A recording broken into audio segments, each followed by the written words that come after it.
बिस्मिल्लाहिर्रहमानिर्रहीम। अस्सलाम वालेकुम दोस्तों, मैं हूं मोहम्मद तनवीर। आप देख रहे हैं Tanveer auto service YouTube channel. उम्मीद है आप लोग सब खैरियत से होंगे।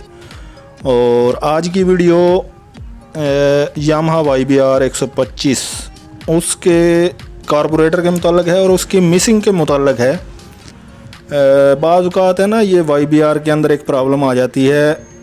मोटरसाइकिल जब आप स्पीड में जा रहे हैं, रेस अगर आप एक दफ़ा स्लो करें और दोबारा रेस दें तो एक झटका महसूस करवाती है बाइक ना। मोटरसाइकिल एक झटका लेके ना दोबारा फिर चलती है। और उसका प्रॉब्लम ये है, इसका जो डायाफ्राम है ना साइड पे, इसके अंदर एक छोटा पिस्टन होता है। इसके ऊपर आप देख रहे होंगे एक कचरा है। ये कचरा जब आ जाता है इसके ऊपर तब ये प्रॉब्लम होती है।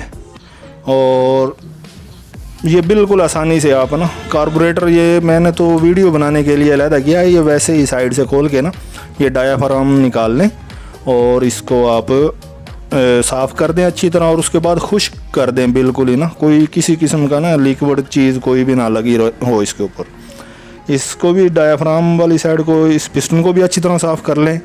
और दूसरा जो इसकी कार्बोरेटर की जो जगह है, जिस जगह पे डायाफ्राम लगता है, इस जगह से आप है ना इसको पेट्रोल के साथ ना खुश्क चीज़ हो, तर चीज़ ना हो, या आप ले लें WD-40 स्प्रे, उससे कर लें या कार्बोरेटर क्लीनर से। इसको ना हम पेट्रोल से कर रहे हैं। साफ़ करने के बाद अच्छी तरह खुश्क करके इसको प्रेशर के साथ साफ़ करके इसको लगा दें। इंशाल्लाह है ना जो मिसिंग का प्रॉब्लम है ना वो बिल्कुल ख़त्म हो जाएगा।